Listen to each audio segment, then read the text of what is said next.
What is a soldier's duty? To live, to fight, or to die? Actually, a soldier doesn't have just one duty, he has many duties. These are among them. If a soldier is at war, he must even risk death if necessary. However, surrender is a great dishonour according to military jargon. However, in some cases, soldiers in some armies find themselves in unjust war. It is more honourable to surrender than to fight unjustly. We are witnessing many interesting events during the Russian-Ukrainian war. Ukraine has arrested many Russian soldiers since the beginning of the war. Many of them voluntarily surrendered to the Ukrainian army. Ukraine has also launched a project called I Want to Leave to facilitate this process. In recent days, there are some reports that Russian soldiers have surrendered to the Ukrainian army. So, what are the developments? Let's take a look at the developments together. Don't forget to subscribe to our channel and turn on notifications so as not to miss the daily map reports and agenda reports prepared by the Pioneer team. You can also support me and my team by using the Super Thanks button below the video. Let us start if you're ready, the Pioneer reports. In recent days, the Ukrainian army's counteroffensive has been in full phase.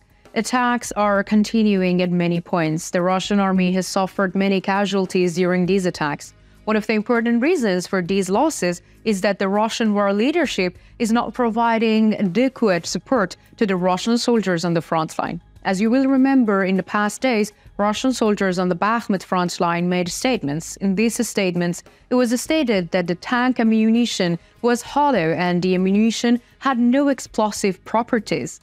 In addition, these soldiers stated that if the support of the Russian war leadership continued in this way, they would not last much longer. Let us make a psychological assessment of these soldiers. Russian soldiers on the Bakhmut front line are facing furious attacks from Ukraine. However, they need support to resist this threat. This support is not coming. Therefore, most soldiers here are preparing themselves for death. We can call this a kind of learned helplessness. But there are also soldiers who cannot accept this situation. These soldiers are also afraid of Russian commanders because the majority of the soldiers who do not accept this situation are trying to escape from the war. If they are caught, they are subjected to great torment of the violence. In the past days, an interesting claim was made about Russian soldiers who faced such a situation. Russian soldiers wanted to escape from the front. However, these soldiers were caught during the attempt.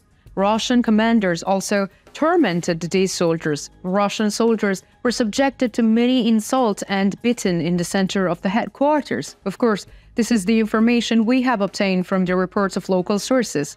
However, since this situation have occurred many times, it is possible to say that the allegations are true. 11 Russian soldiers surrendered to the Ukrainian armed forces in recent days. The information about the surrender of soldiers was announced by Andrei Yusuf, the representative of Ministry of Defense of Ukraine.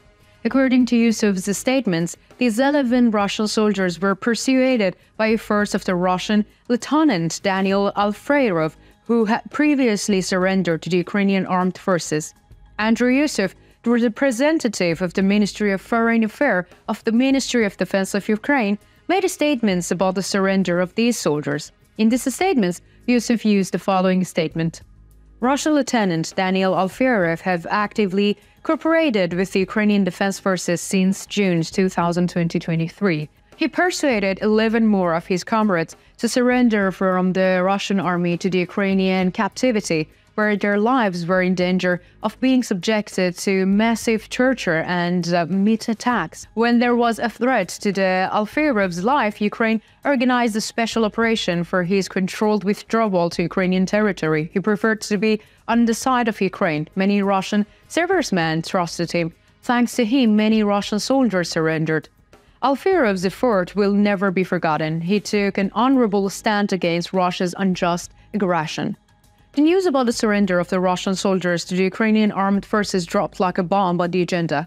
In particular, many Russian sources are demanding accountability of the Russian General Staff of the Russian Defense Ministry. Why doesn't the Russian war leadership provide the necessary support for its troops to fight? In recent days, Russian sources have been looking for an answer to this question. However, we do not think that the answer to this question can be found. because the Russian war leadership does not know what it is doing and why. We expected that such an event would take place after the fact about the tank ammunition given to the Russian army in the past days, because many soldiers in the Russian army were very uncomfortable with both the difficulty of the war and attitude of the Russian war leadership towards the soldiers. This discomfort would, of course, manifest itself at some point. 11 Russian soldiers who surrendered to the Ukrainian armed forces were the first place where this discomfort manifested itself. In the coming days, the weather conditions will get worse.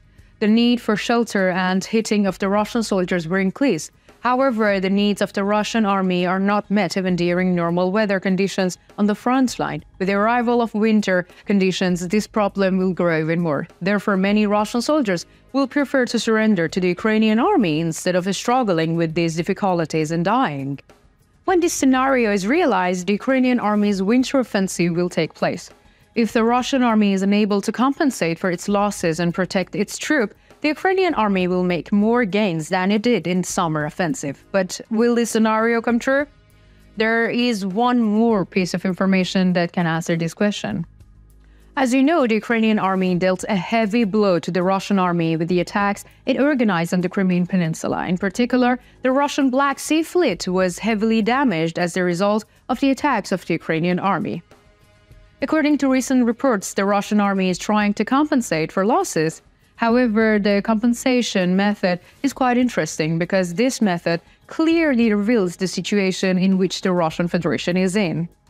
According to information in international sources, the Russian army cannot cope with its losses in the Black Sea. However, these losses need to be compensated somehow. Therefore, the Russian administration opened the door of the warehouses to compensate for these losses. Soviet-era ammunition and the vehicles that were closed in the warehouses years ago are about to be put into the use of the Russian army. According to allegations, the Russian naval aviation forces are using the decades-old B-12 male amphibious aircraft to conduct naval air patrols over the Crimean Peninsula. This aircraft began to be used during the Cold War period, so it is quite old technology. It is a very good example for us to understand the situation of the Russian army. While the Ukrainian army is striking the Russian army with the latest technology on manned naval aerial vehicles, the Russian army is trying to counter Ukraine with the vehicles produced about 50 years ago. So what do you think? Do you think the number of Russian soldiers surrendering to the Ukrainian army will increase even more? How do you assess the Russian lieutenants' work for the Ukrainian army? How do you think the use of the Soviet weapons affect the war? Specify in the comments. I read and I care about all your comments.